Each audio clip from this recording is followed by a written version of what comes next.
Hello, everybody. This is the Beef and the Deuce podcast. I am the Deuce. Check us out on X Twitter. Beef's running that, and he's running it really well. Good stuff there. And don't forget to subscribe to our YouTube channel. And if you like what we do, that's good. We're happy, and please hit like. Beef, what do we got looking forward to this weekend? Big weekend. Big weekend. Massive weekend. You've got some CFP implications. Oh, yeah. So got a couple big games there. And then you've obviously got this kind of insane, to put it, I guess it's probably the best way to put it. This NFL weekend's crazy. It is nuts. I'm loving it. I'm loving it. But yeah, this is November football. This is what we. What you pay to This get. is what we're here for. Yep. So, as we do not every podcast, but on our Friday podcast, we do our predictions for the Ohio State score. Florida Bob, this is amazingly similar. Florida Bob, 48-10. Robert, 45-14. Robert's always giving the opponents more points than I think they need. But anyway. He's got too much love for him, you know? He does. Too much. He needs to focus more, I think, especially on his NFL team. Focus on that. Yeah. Ouch. Get ready for that first pick. Yeah, again. Anyway, I'm rolling a double deuce again this weekend, baby. 45-0. Interesting. And you are what? I'm 48-7. 48-7. Okay. You just started giving him a touchdown because, right? I usually do a touchdown for the home team. If it's a team, if we're playing away, I give a courtesy touchdown to the home team. Even if the spread is what, 40 points or something like that? Right now it's 28.5. 28.5. Okay. I've seen 30 and I've seen 29. So. Okay, yeah. And you're still giving them a touchdown. Yeah, I'll give them some BS. Hey, we're playing in Wrigley. We got to score at least one touchdown for the fans. Yeah. But hey, Northwestern's definitely a lot better than Purdue. So we'll see. Okay. What's your thoughts on the game, by the way? Loving it. That's in Wrigley. I think that's great. I think it's great. I know we'll dive into this if you want to, this whole big noon saga of everyone being pissed off about having like 6 straight noon games or whatever. Mm-hmm. It is what it is. I think it's fine. So I have no issue with big noon. What's the controversy again? So basically it's just that they expected, and I think a lot of this stemmed from the fact that this Indiana OSU game isn't a night game. Right. Which, at the end of the day, I'm pretty sure Fox picks first anyways. So, of course, they're going to pick that game. Right. And, of course, they're going to have the Michigan game like they do every year. Right. But, yeah, at the end of the day, that's just how it works. So what's the controversy? I don't understand why there is. I guess there's people that they don't want everything to be at noon. They want some 3:30. They want some 7. So they want and I think that's the issue. You mean like the better games, not all the better games at noon kind of thing? Because they are spread out. They are spread out. They can't say they're not spread out. Yeah.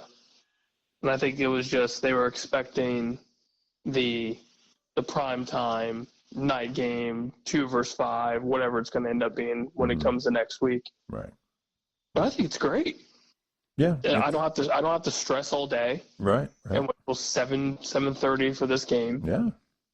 And have the rest of the day to do stuff. Yeah, I can take a nap. Watch other games. Take a nap. You know what I'm saying?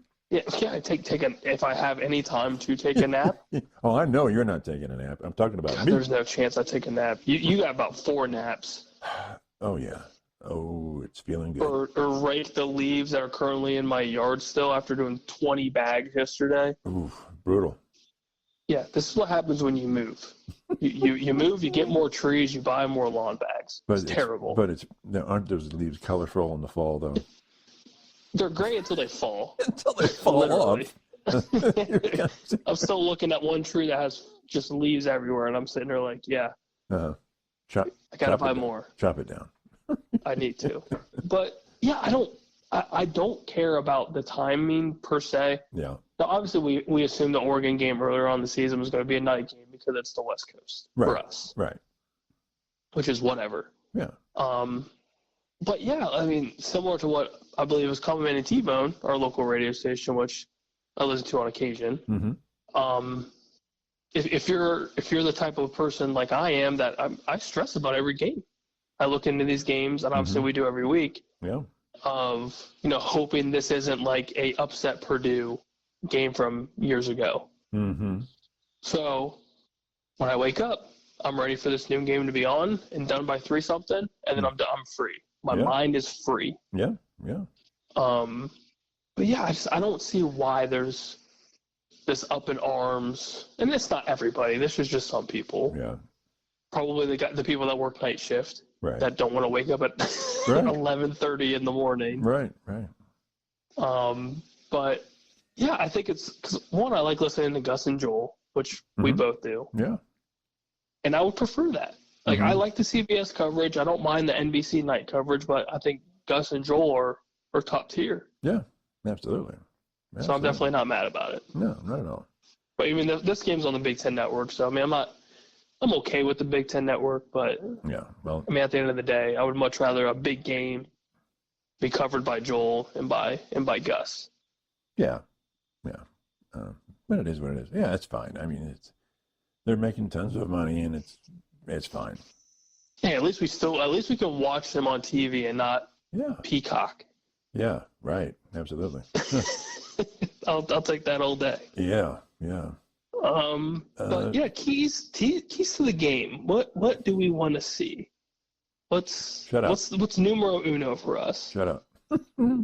Yeah, I would love a shutout. Mm-hmm. That'd be great. It would be great.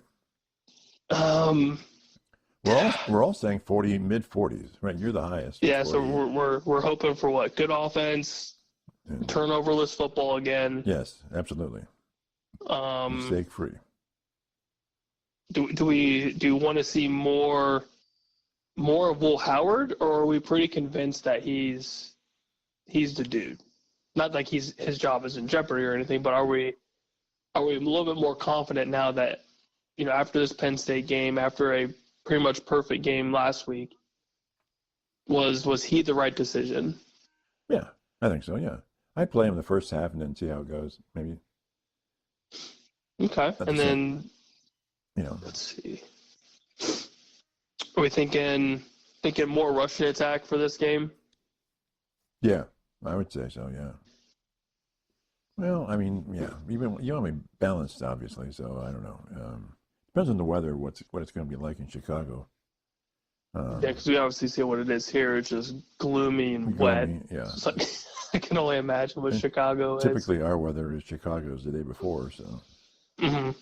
So anyway. Are we worried about the O-line still, or do we think we kind of have something?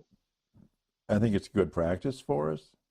I don't know how much of a threat Northwestern's defensive line is going to be.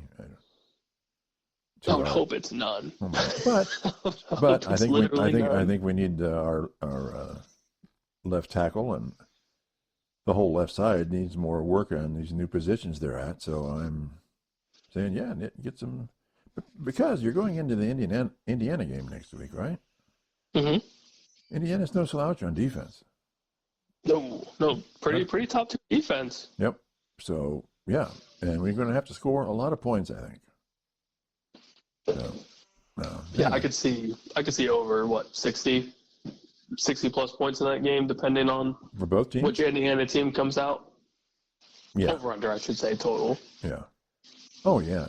60. Yeah, I would say over that. Yeah, I would say, but who knows? Well, I don't know. I would like to keep, for the Indiana game, we're talking early, but I'd like to keep them at 17 or less. That'd be ideal. That'd be great. Definitely, that'd be ideal for sure. After the defense. I don't think that Ohio State is in danger of losing the game to Northwestern, but keep it error free. That's the key, because we're gonna need that next week. Oh, big time. Mm-hmm. I'm assuming we're not terribly worried about the Northwestern passing offense, relatively mediocre quarterback, mediocre rushing attack. Yeah, if we can't handle it, then we have big issues.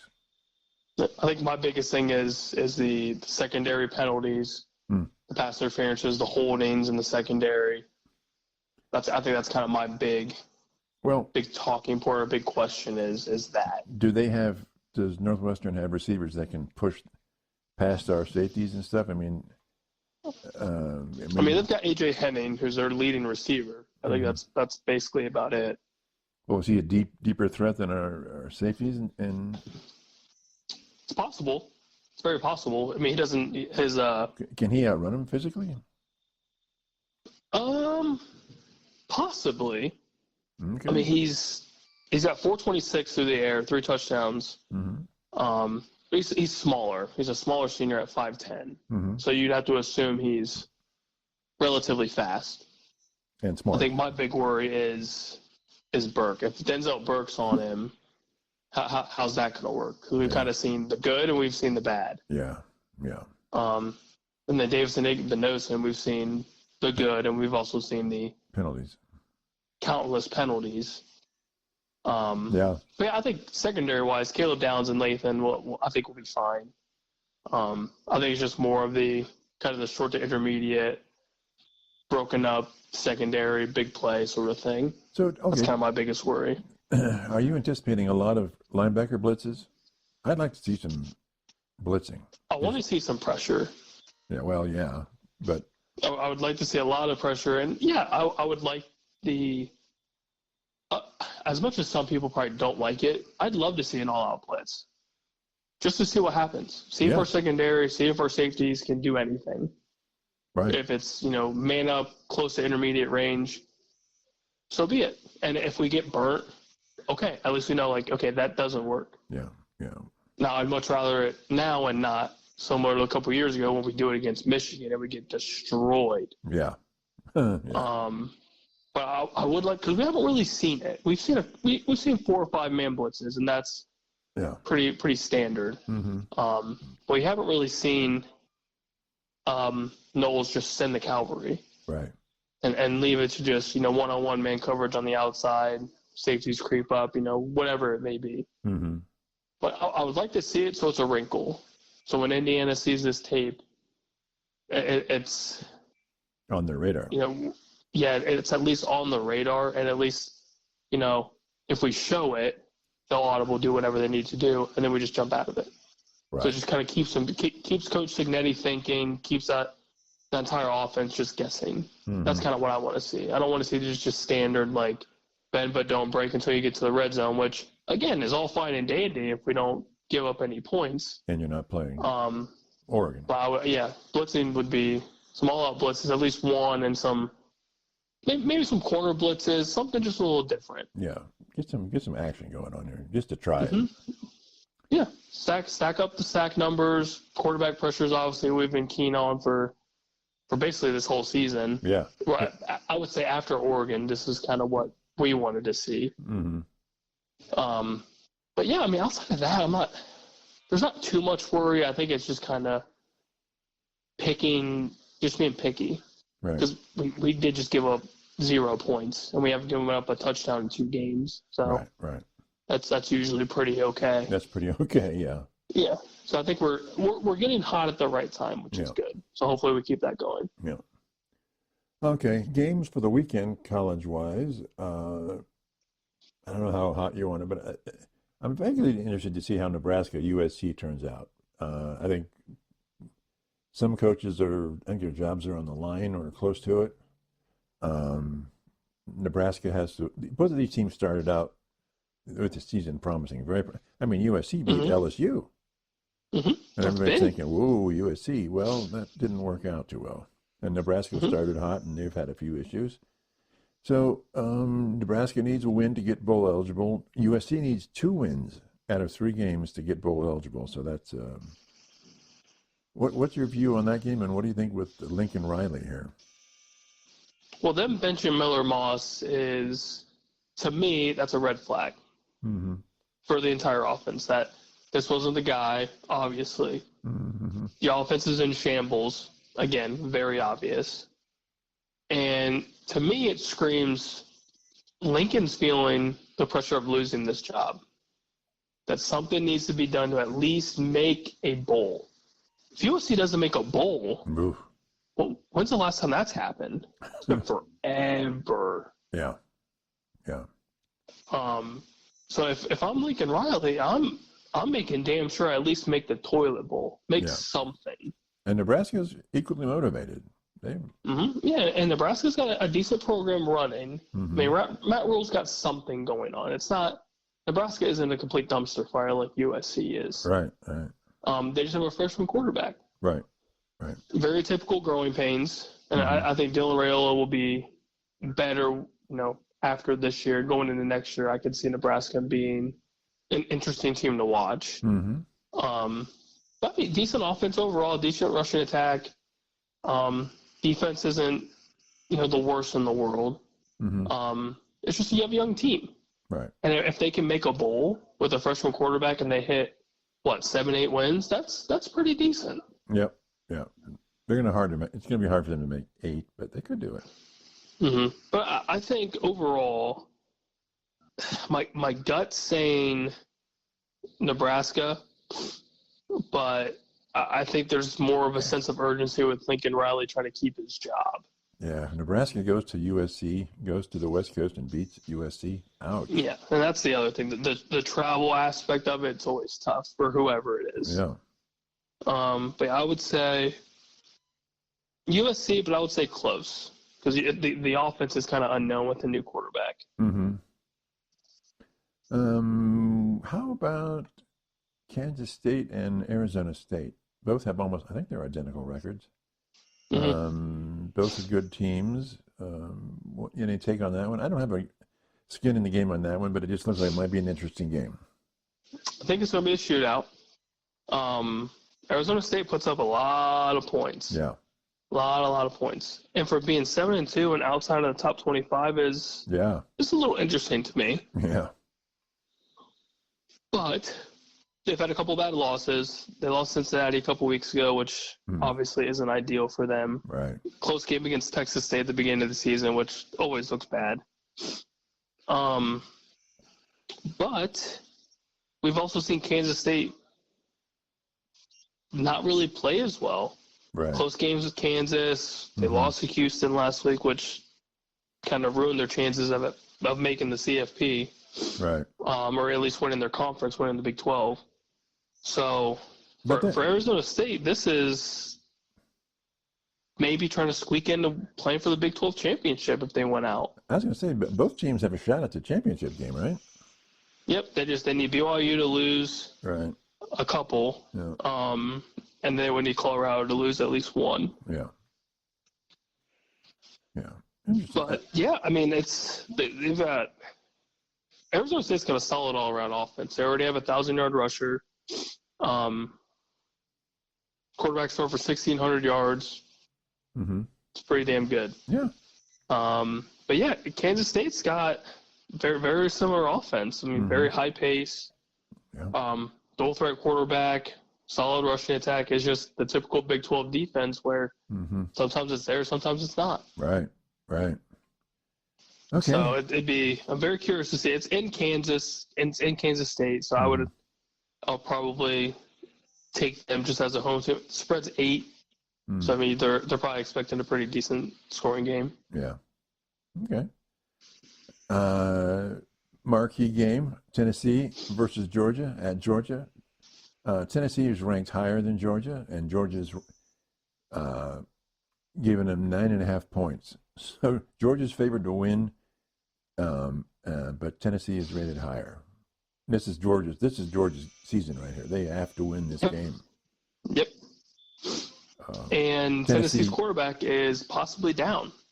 Yeah, but they've got an amazingly good defense. They've got a very strong defense. And that's causing Georgia a lot of problems this year. Huge problems. Last 3 games, Carson Beck doesn't even look like a quarterback that should start a premier football program. Yeah. He struggled. He struggled big time. Yeah. Rushing attack for Georgia is probably the worst we've seen in a long time. I mean, you could say the same with quarterback play. They've had decent quarterback play for a long time. Yeah. It's interesting. This whole Georgia team's they're great when they're great, and when they suck, they suck. But There's no in between. but their backs against the wall this Saturday. Yep. And they, like you said, they have to win out the rest of the season and have a chance to get in the CFP. Because right now they're on the outside looking in. Yes. That's insane. 2 losses for Georgia, yeah. That's crazy. Yeah. And if I'm Kirby Smart, I'm pissed. Oh, and he plays us against the world really well. Mm-hmm. He's a good coach, no doubt. Yep, and I think that's going to be the difference in this game is I think at the end of the day, it goes down to who's the better coach, and I think Kirby's obviously the better coach. So you're saying Georgia wins this game? Yep, I say Georgia wins, and I think it's kind of a massive offensive output to show the world who Georgia is. Tennessee needs but both teams need to win this bad. Yes, I think the Tennessee quarterback issue, if Nico doesn't play for Tennessee, that's a big deal.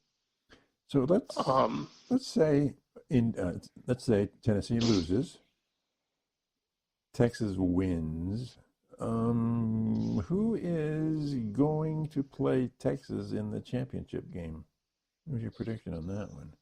Because now it's really up in the air. It's just all over the place for the SEC as far as 2-loss teams.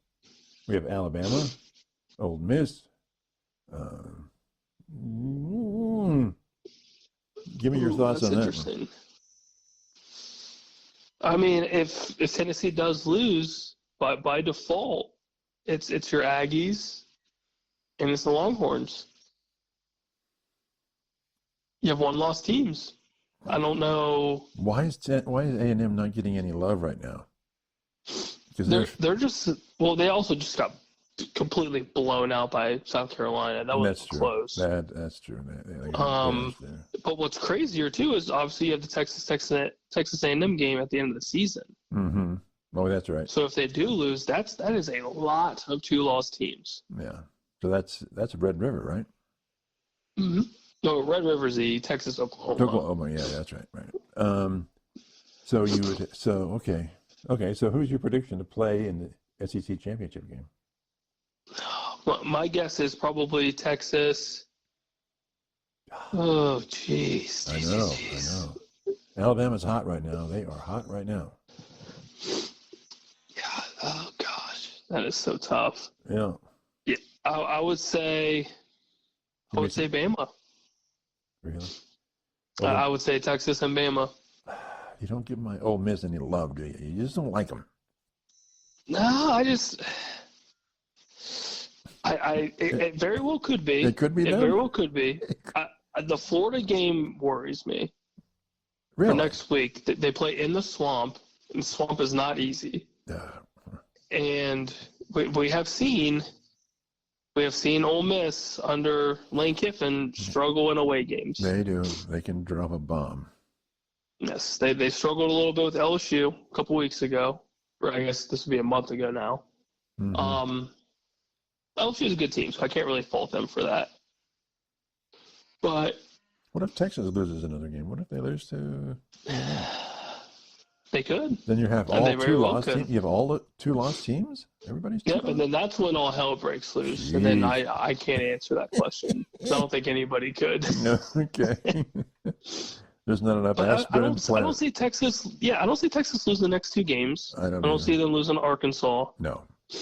Kentucky's not nearly as good as they've been last handful of years, so I think they'll be a walk in the park for that. Mm. But yeah, I mean they play Aggies in good old Aggie land, good old Kyle Field. That's gonna be rough. It's never easy. Just ask Notre Dame. Yeah. Okay. The SEC's a cluster. Yeah. I would not want to be the one that has to pick any of those games, whether it's take some SEC teams to the CFP or even choosing whoever to play in the championship game. That's a nightmare. Yeah. So Tennessee, let's say Tennessee loses. Okay, Georgia's at 12 right now. Tennessee is at 7. Mm-hmm. Do they kind of flip in their placings? That's a good question. I would say no, just because I can't see them taking Georgia over. I know you love the Hurricanes. No, you do. But for the CFP, I don't see them jumping Alabama at 10 because Alabama has that tiebreaker. Yeah. So I don't see them doing that. They might be able to jump Ole Miss, maybe. But at the same time, Ole Miss has that tiebreaker too. Yeah, I know. It's tough. It's tough because, again, it's a top 10 win, but you're going to have a bunch of fans up in arms if Georgia bumps up to like 9 or 10 and the teams that are behind them have beaten them. Right. Absolutely. So it gets a little interesting. If anything, maybe they just bump up all the teams up one and keep everything the same, which isn't fair to Georgia. But, I mean, what else can you do? So does Tennessee just drop one? Or? No, I would say they'd probably bump Tennessee behind probably maybe 13, put Boise State up to 12 and kind of move everybody up one. Tennessee out of the top 12? Oh, my God. Yeah, I don't know. It's tough because you never know what these guys are thinking. Yeah. You know. I mean, they bumped up Indiana all the way to 4, 5, whatever, and everyone's like, what the hell? Yeah. Well, we'll talk about it. So, okay. It is what it is. Any thoughts on Kansas? I'm looking for an upset here. Kansas over BYU. Me too. I would love it. Give me chaos. Just give me absolute chaos. You love it, don't you? BYU it's kind of like this Miami effect where they've shown in the last couple of games that like they're beatable. But don't BYU is absolutely beatable. Don't they remind you of TCU a couple of years ago when they went to the championship? Mm-hmm. They're just almost like, lack of defense and just mad offense. But it's like they're the team of destiny or something. It's just what? Yeah, I mean, they've had, outside of their blowout win with Kansas State earlier on in the season, they've just had games that should not have been close, especially last week. Yeah. That is not a very good Utah team, and they struggled big time. Yeah. The UCF game a couple weeks ago was a little closer than a lot of people expected, I think. Mm-hmm. But they're winning. I mean, at the end of the day, they're winning. So I would say the next – I don't think they struggle with Kansas. But Kansas has shown to be relatively good. Good offense, just no defense. But you think they're going to be upset by Kansas? I would love it. Yeah. I would love for it to happen, and then I would love for BYU to lose to Arizona State the week after. Oh, my God. Too long. Then they are just give me utter chaos. Go Buffaloes. I was going to say. Then we'll talk about that. My gosh. Yeah, go Buffaloes. Okay. So, any thoughts on this week 2 CFP list? It's 4 Big Ten teams in the top 5. Miami, of course, fell. Penn State, they bumped Penn State up from 6 to 4. And, of course, Indiana from 8 to 5. They bumped Texas up. Basically, they dumped Georgia and Miami out and then sort of split people up, basically, right? Yep. And then you're fine with that? I mean, I just don't buy Penn State at 4. I think they're a good team, but not an elite team. Well, when you go through it, Oregon 1, no debate. Buckeyes 2, no debate. Right. Texas 3, which again, that's fine. Yeah. My only thing would be Penn State's only loss is against the number 2 ranked team by a slim margin. Yeah. So I mean, the game was a lot closer than the game should have been a blowout, which everyone knows if they watched the game. But at the end of the day, you lost by 7 at home. Right. Okay. So I think Penn State gets the benefit of a tougher schedule than Indiana, which is fine. I don't hate it too much. You still get a top 5 matchup as long as everything goes well next week, which I believe is what they're looking for. Do you really think? At the end of the day, that top 5 matchup is going to make a ton of money. Do you really think Penn State's better than Alabama or Tennessee? Yeah, but it's hard to justify putting up Bama into a top 5 with 2 losses. Right. I'm just saying, though. The Yeah, way as they're of right now, yeah, I would say Bama beats Penn State. yeah, If it's the Bama team that we just watched, absolutely, they could beat anybody in the country. yeah, right. If Jalen Milroe's doing that, yeah, he's beating anybody in the country. Yep.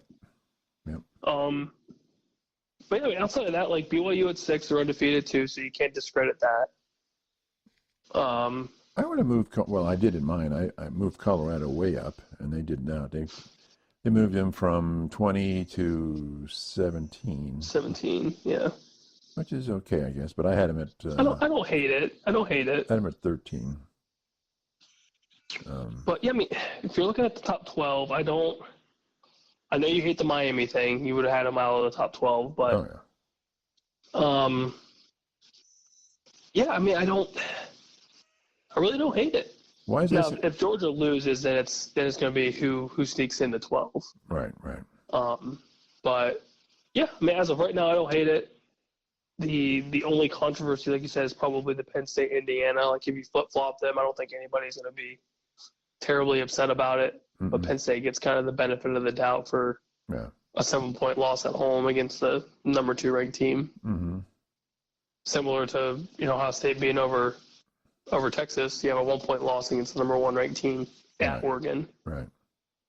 So why is SMU not getting any love? They just don't deserve it? They get bumped down. I think that's just more so of Ole Miss's win.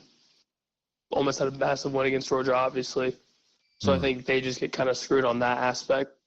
Tougher schedule, tougher matchup, and Ole Miss prevailed. Okay. Georgia losing obviously hurts everybody behind them because of strength of schedule. And their 2 losses are against, 2 teams that are in the CFP rankings as of right now. Mm-hmm. You look at SMU's schedule, and it's just, they're not going to compete with the SEC schedule. So their hope is win the conference and squeak into the CFP that way. I think that's their only shot, unless there's just utter chaos in the top 12 and they all fall. Mm-hmm. Then they have a 1-loss SMU team. If it gets to that point where they don't win their conference, then it's strength of schedule, 2-loss teams, and even that point they're not gonna. Yeah. They won't be able to get in. Yeah. Yep. Okay. You want to dive right into the professional football leagues here? Let's get into the big, fat, juicy weekend. So what's your big question for me and for us, basically? So this is basically for the world. Yeah. I think this is massive. It's a great question. Great question. Yeah, so I had half obviously of it. you did start with half of it. So the big news of the week was Anthony Richardson for the Colts is now the starter for the rest of the season, which that's how it should be, I think. Mm-hmm. You got to see what you have in your top 5 draft pick, good or bad. You have to know. But then you have the Bears, who Matt Eberflus still the coach. Somehow, some way, he's still the head coach of the Bears. But they fired their offensive coordinator. Mm-hmm. So we're going to see how that works out. But the big question I have for you, and again for the world, whoever wants to answer this question. Caleb is on the bench now, right? No, not yet. That's a rumor mill. Oh, that's a rumor mill. Oh, okay. It's a rumor mill that some of the players want was it Tyson Bagnes is their backup quarterback? Okay. I thought it was a fact. The way the media had it, it was the done deal. The media, I love the media so much. So much. But yeah, who's what's the best way to put this? Who is more at risk to, I guess, have a downfall? Which is probably the better way to put it. Is it the Bears or is it the Colts? Well, I think Indy being in the AFC with the mediocrity of second and third place teams has a better shot. For me, the Bears, they started off well. They lost their last 3 games, and then players were upset with the offensive coordinator and they wanted him replaced. Mm-hmm.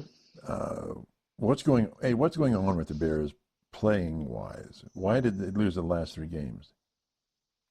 Because they can't score a touchdown. Well, there you go.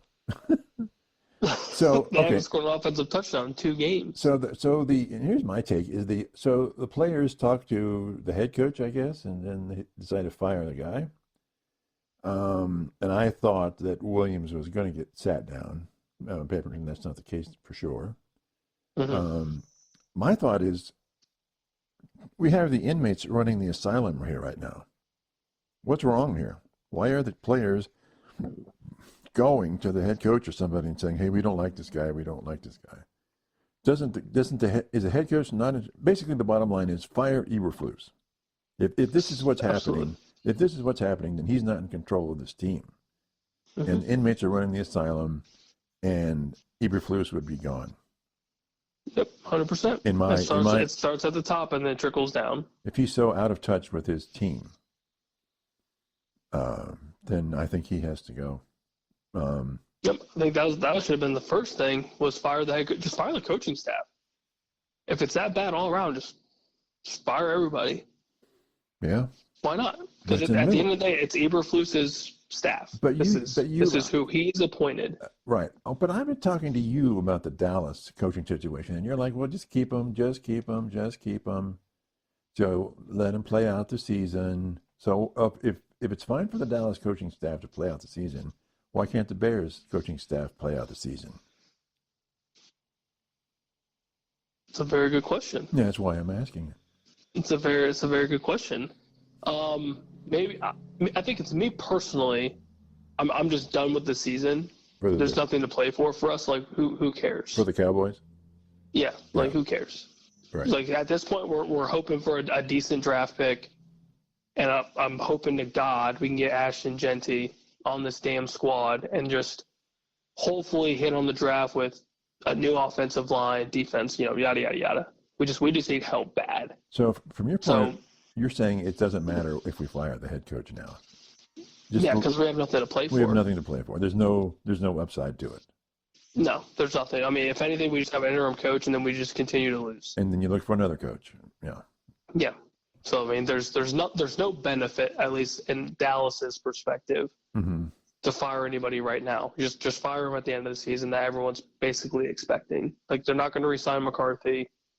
Who knows about Mike Zimmer at this point? I mean, it's not Zimmer's fault completely because we've just been banging the hell up all year on the defensive side. So it's not entirely his fault. Yeah, I mean, Micah Parsons. With the Bears, and Michael Parsons has been destroyed for injuries. Lawrence has been destroyed, or secondary has been hurt. But Parsons, he came back and played pretty well, but the rest of his team sucks. I mean, it's just it's like 4th, 5th, 6th string players on the defensive side of the ball that have no reason to be on the field right now. But we just don't have anybody that's healthy. Right. Wouldn't it be better? So it's just screwed. Wouldn't it be better for Parsons to almost sit out the rest of the season and get healthier and wait until something else happens to improve the situation? If it wasn't a contract year for him and hoping to get paid next year, probably. Yeah. But I think his big thing is he's probably trying to be the highest paid defensive player in the league, which I don't blame him. I have no issue with him trying to play out the season to guarantee that he gets paid. Do I think he truly needs to? No, because Dallas would be stupid to not pay that man. Well, but they've been known not to pay.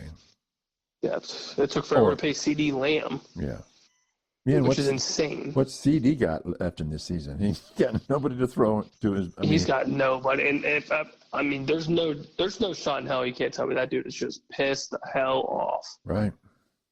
And I would be too, because there's nothing. There's no running. There's absolutely nothing. Just no running game. Yeah, anyway. It has to be super frustrating. I mean, if we're pissed off as fans, imagine how he feels going into a Sunday or Monday night matchup, knowing damn well they're just about to get destroyed. Yeah. You can't do anything. Yeah. So let's focus back on Indianapolis. So I think it's okay. Well, he took himself out of the game, so that's if you take yourself out, it's just fat boy problems. He's just winded. Right, but he's when you look at starting rookie quarterbacks who are doing pretty well right now. Bo Nix, Jaden Daniels each had over 50 starts. Caleb Williams has 33 starts. Bryce Young, I think the reason they haven't taken him out is because I think they see that he is the future of their team. So I think that's And they're starting to win games. Yes, they which are is great. starting to win. And CJ, which is always promising. CJ's been very very successful, and CJ Stroud, and he played 25 games, started 25 games for the Buckeyes. And Richardson played 13 games his entire. So he's like a rookie minus. He's just I don't think was at all ready for the NFL. I mean, as big as and it's the same thing with the Mitch Trubisky draft years ago when he was taken 2 overall and had the same thing, 12 or 13 games at UNC. Mm-hmm. And it's taken over, what was it, Deshaun Watson, Patrick Mahomes, like these actual studs in college. Mm-hmm. And the Bears took a chance on this kid that had no reason to go 2 overall. And now he's just a backup journeyman. Yeah. So, but I think that it used to be in the old days that a rookie quarterback was the backup quarterback for at least a year or so, and now you got to put him in because you're paying him so much money. But even Mahomes sat for the first year, and Reed was even like, "You're an amazing athlete, you're an amazing quarterback, but you're going to sit and you're going to be on the bench." And you're going to learn from Alex Smith, which is how it should be. And I just think he's at a much larger learning curve than any of these other guys. And when you look at, I remember back in the day when Terry Bradshaw came in for the Steelers. It was like for a 1 year, there was a quarterback battle between him and I forget the other guy's name, but they would like play quarters and then they'd split halves. And at the end of the season, it was basically going to be Bradshaw's team. But people back then were even saying about Terry Bradshaw, even his teammates were saying, look, for a quarterback, he's the dumbest guy we've ever seen. He's just stupid. I mean, they were like, he's just dumb. He's just dumb. That took him a while. And so he has 4 of these very large rings for his fingers right now. Oh, they're beautiful. And he's a legendary quarterback, right? And Johnny Unitas struggled. Manning struggled. Aikman struggled. A lot of these guys. And then Rodgers was on the bench for 4 years or 3 years. So, I mean, you make him learn. I guess I'm not against it, but I think Richardson should have been on the bench for at least a year learning. And then bring him in because he's a physically incredible guy. He's incredible. He's a athlete at its top tier. Yeah, I mean his abilities and potential is amazing. But playing in the NFL is more than just being I'm a really good guy. So yeah, you could be a star at Florida, which he was, and play very well against SEC talent, but at the end of the day, not all of those guys you're playing are professionals. They're not going to go to the NFL. Almost all of them, outside maybe a handful, are not going pro. That's right. Now you're going up against all pros. Yeah, the worst team in this league is a good team, is a pretty good team. Yeah, the Jacksonville Jaguars would absolutely obliterate every college football team. Oh, absolutely. And they all know it. So, and I love that argument when somebody says that, like, these Georgia teams, that the dynasty Georgia teams could be the worst NFL team. Please. No. To begin with, you're in college, I mean, yes, they're sort of grown, but they're not really grown men. In the NFL, you're playing against grown, hard-ass men who don't give a shit about you. They don't. Exactly. They don't care about you. It's about Especially them. if you're a rookie. Oh, please. Yeah. That is a snack. They've got wives and children, and they've got mortgages, and they need their damn job. Right? They need that money. They need the money, and they don't give a crap who you are, and they'll beat the crap out of you. So I don't know. That's right. That's right. So I don't know. So I think Indiana has the best upside potential. Because I don't know what's going on with Chicago right now. Do you really know what's going on here? Well, I think the easiest answer is you have to fire Matt Eberflus. You have to. Because it's at this point, you have somehow put together this Chicago team with DJ Moore, Keenan Allen, DeAndre Swift, Cole Kmet, a relatively better offensive line. Mm-hmm. It's not great, but it's a little bit better than what Justin had, to hopefully benefit and help grow Caleb Williams. Well, and none of that is happening. Well, maybe he's not been benched, but I've been hearing that players have gone to coaching staff saying he needs to be on the bench right now. We need somebody.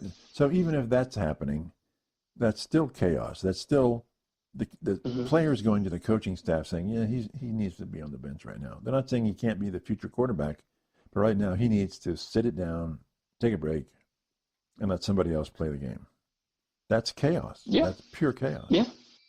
Yeah, and it's hard for me to, I guess, figure out, because nobody really knows the actual problem, but I think the easiest problem to identify is coaching. Right. Well, yeah. The offense is just absolute crap. The play calling's crap. Right. You haven't put up a touchdown in 2 games, so that's obviously a problem. Right. But it starts from the top down. That's how I've always seen it. If the head coach, if this team is struggling, it's always you always look at the head coach. Yeah. And there's been a problem with Matt Eberflus since last year. Yeah. And then decided to keep him, hoping that he could turn this around with Caleb Williams and this newly revamped offense. Mm-hmm. And it's still not happening. So that would be my biggest red flag. So this makes Justin Fields better in my eyes. To an extent, yes. Yeah. He's like, he had no shot. Because at least last year they had a chance. Mm-hmm. Yeah, they were to squeak into the playoffs. So, but how much is the fact that they're playing in the probably at this point the best division in football? They're playing against elite friggin' teams right now. I mean, but they also couldn't score a touchdown against the Patriots. Well, that's okay. That's a good point. Well, no one's perfect. Okay, I'll shut up. But that would be my biggest thing. So, like, them playing the North, I can completely understand that. The North they're just beating up everybody. They're beating up everybody, and they're beating up one another. And right. That's fine. Like, I get that.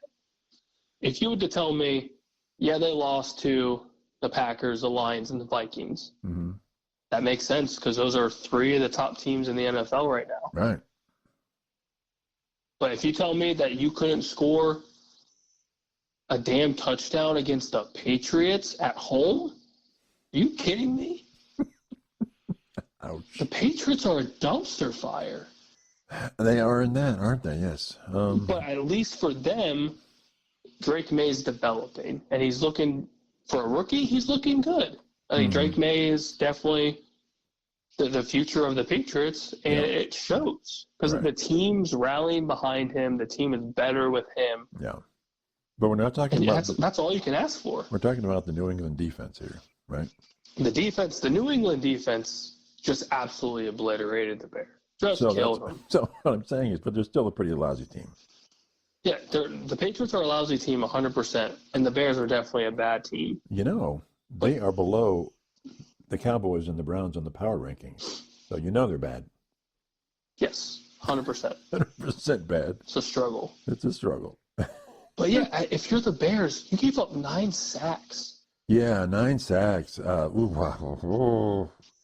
That's like a season. That's pretty bad. It's pretty bad. Yeah. Obviously, I don't watch and follow the Bears, but just those numbers are scary. It's bad. Yeah. It's bad. So, yeah, I mean, I would say if the Bears want any chance at all of making a playoff push, because they are still in the playoff hunt. They are. It's crazy, but they're still in it. They're still in it, yeah. You need to kick Eberflus to the curb. You just have to. Okay. It's just all bad, because I think that would at least ramp up some sort of fire somewhere in that team to go, okay, we're listening to the players. Let's get this done. and see what happens. Because right now, there's nothing positive with Eberflus. There's nothing. Right. There hasn't been anything positive since he's been there. Right. Take the cancer out. Take him out and start anew. See what happens. And if it doesn't work, cool. You're already on a head coaching hunt next year anyways. So what else do you have to lose? All right. Here's a little counter thought, and we won't bring up New England again.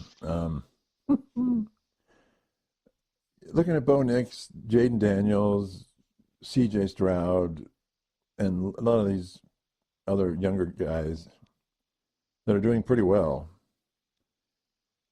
they're kind of in the system. They're system quarterbacks. Caleb Williams is not a system quarterback in college. He's oh my God, I am scrambling for my life and I'm trying to make a play. And could that have an effect on the play? Yeah, absolutely. Just and it's the team. It's just tough because you don't know, because the team is so bad. Right. It's hard to figure out what the key issue is. Because it sounds like it's just a bunch of things. It sounds like it's the players hating the coaching staff.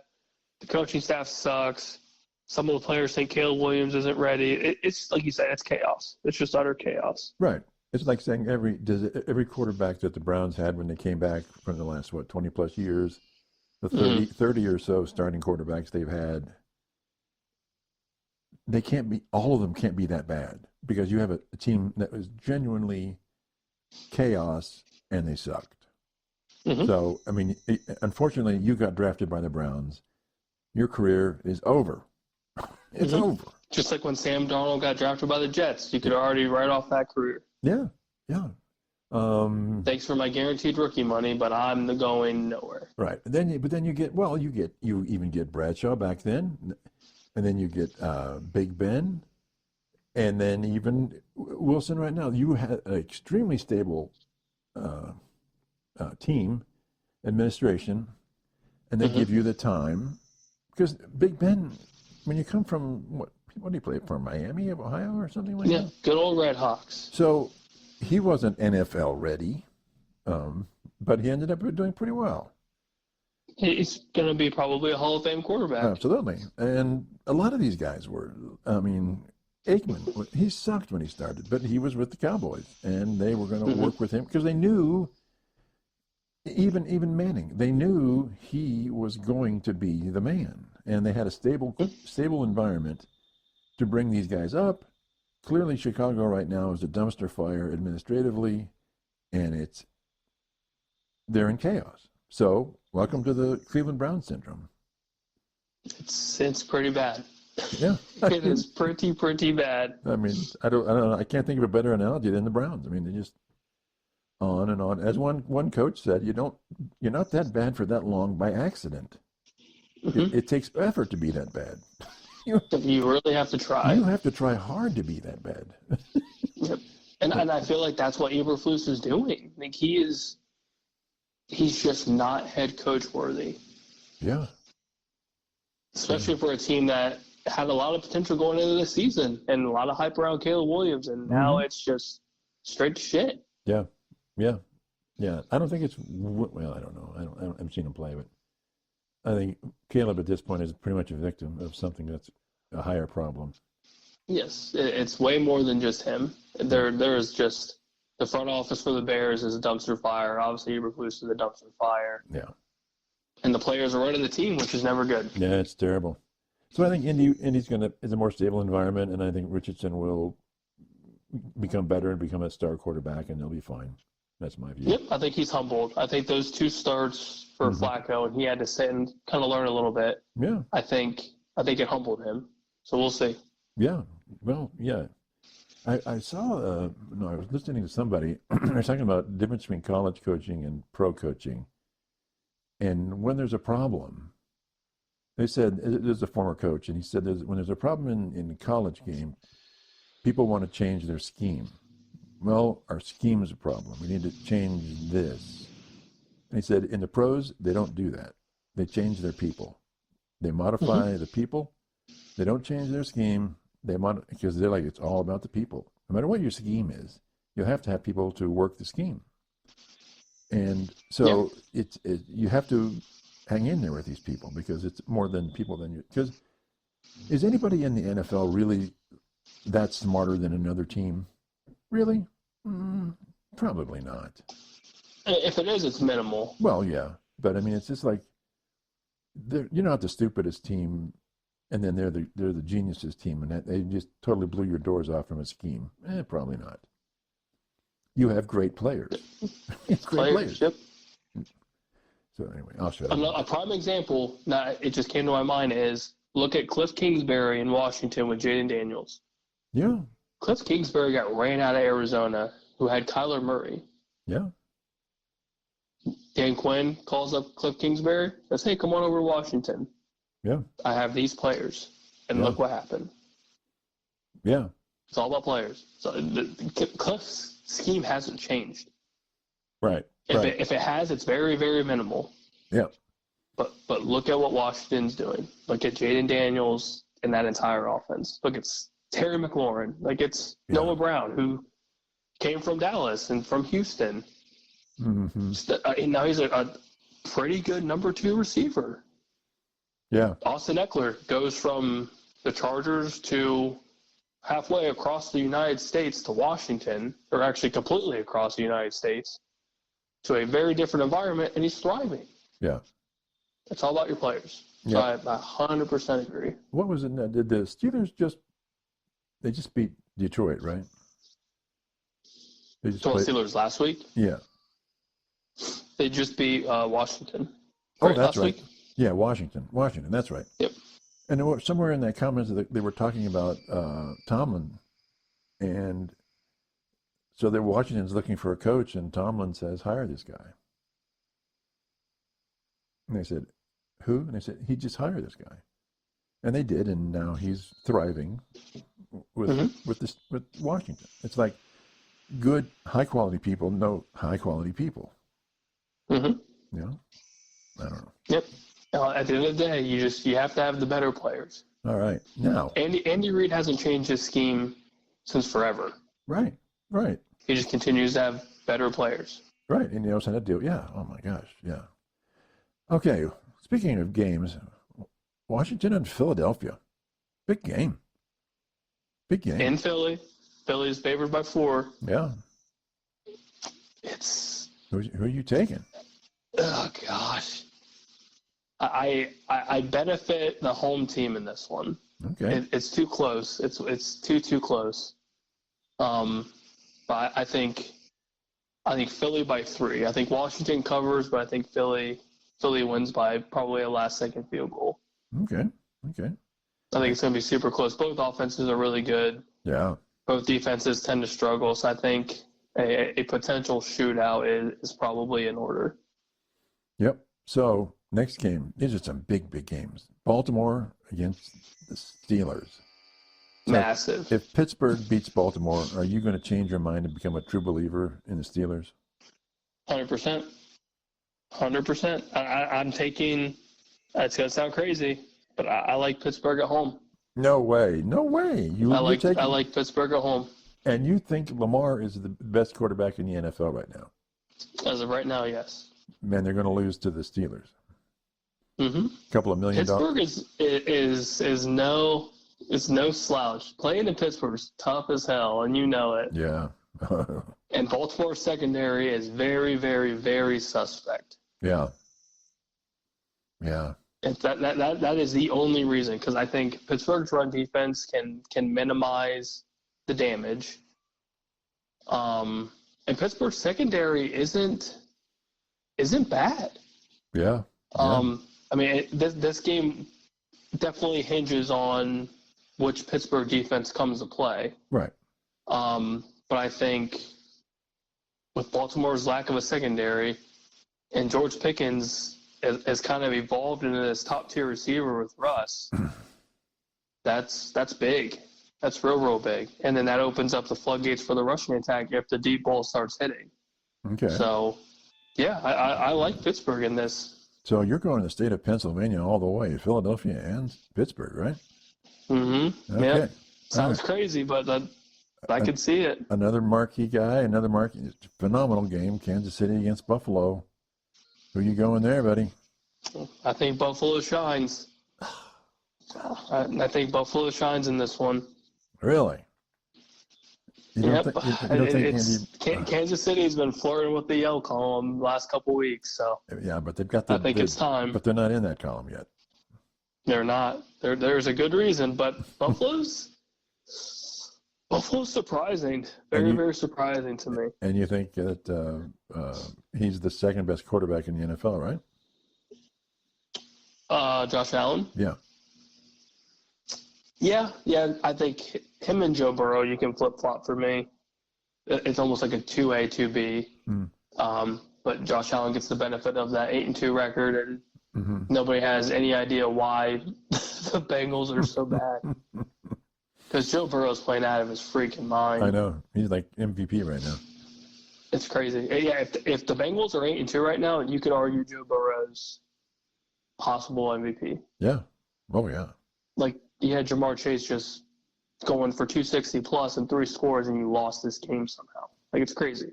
It's because they're playing Baltimore. Yep. But yeah, I like Buffalo at home. That's gonna be a hell of a game. We're talking. You're going all Rust Belt here. Mm-hmm. Pittsburgh, Buffalo, Philadelphia. Old school, baby.